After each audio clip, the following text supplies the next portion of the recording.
அஸ்ஸலாமு அலைக்கும் வரஹ்மத்துல்லாஹி வபரகாத்துஹு. அன்பார்ந்த சகோதர சகோதரிகளே, அல்ஹம்துலில்லாஹ், புனிதமிக்க இந்த ரமதான் மாதத்துடைய ஒற்றைப்படை இரவுகளே நாம் இருந்து கொண்டிருக்கின்றோம். குர்ஆனை பற்றி தெரிந்து கொள்வது, குர்ஆனோடு நம்முடைய தொடர்பை அதிகப்படுத்திக் கொள்வது அவசியமான ஒன்றாக இருக்கின்றது.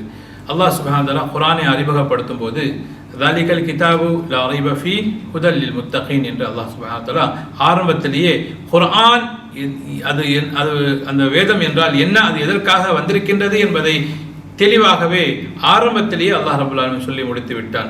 இந்த வேதம் இது சந்தேகத்திற்கு அப்பாற்பட்டது, அது நேர்வழியை காட்டக்கூடியது, அது முத்தகீன்களுக்கானது, முத்தகீன்களுக்கு நேர்வழி காட்டக்கூடியது.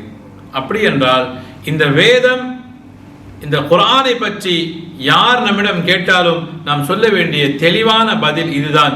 இந்த வேதம் என்பது சந்தேகத்திற்கு அப்பாற்பட்டது என்றால் இதில் மனிதர்களுடைய எந்த ஒரு வார்த்தையும் கலப்படம் செய்யப்படவில்லை, மனிதர்களுடைய எந்த ஒரு வார்த்தையும் இதில் கலக்கவில்லை என்பதுதான் அல்லாஹ் ரப்பல் ஆலமீன் ஆரம்பத்திலேயே அந்த சந்தேகம் வராமலேயே நிறுத்தி வைத்து விடுகின்றான். நமக்கு யாருக்கும் சந்தேகம் வந்துவிடக்கூடாது.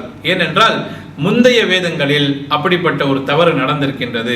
அப்போ இந்த வேதம் என்பது அது அந்த தவறுகளுக்கு அப்பாற்பட்டது, அல்லாஹ்வால் பாதுகாக்கப்பட்டது, சந்தேகத்திற்கு அப்பாற்பட்டது என்பதையும், இது நேர்வழிக்காக, உங்களுக்கு நேர்வழி வேண்டும் என்று நீங்கள் ஆசைப்பட்டு இந்த குர்ஆனை ஓதினீர்களானால் கண்டிப்பாக உங்களுக்கு நேர்வழி கிடைக்கும்.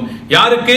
இறையச்சத்தோடு வாழக்கூடியவர்கள், அல்லாஹ்வுக்கு பயந்து வாழ வேண்டும் என்று யாரெல்லாம் முயற்சி செய்கிறார்களோ அவர்களுக்கு இந்த குர்ஆன் என்பது தெளிவான ஒரு வழிகாட்டியாக இருக்கின்றது. எனவே இன்ஷா அல்லாஹ் நம்முடைய வழிகாட்டியை குர்ஆனாக நாம் அமைத்துக் கொள்ள வேண்டும். குர்ஆன் படி நம்முடைய வாழ்க்கையை நாம் அமைத்துக் கொண்டு செயல்பட்டால் இன்ஷா அல்லாஹ் இம்மையிலும் மறுமையிலும் வெற்றி இருக்கின்றது.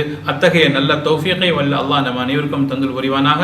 ஆமீன். வாஹிரு தஅவானா அனில் ஹம்துலில்லாஹி ரப்பில் ஆலமீன். வஸ்ஸலாமு அலைக்கும் வரஹ்மத்துல்லாஹி வபரகாத்துஹு.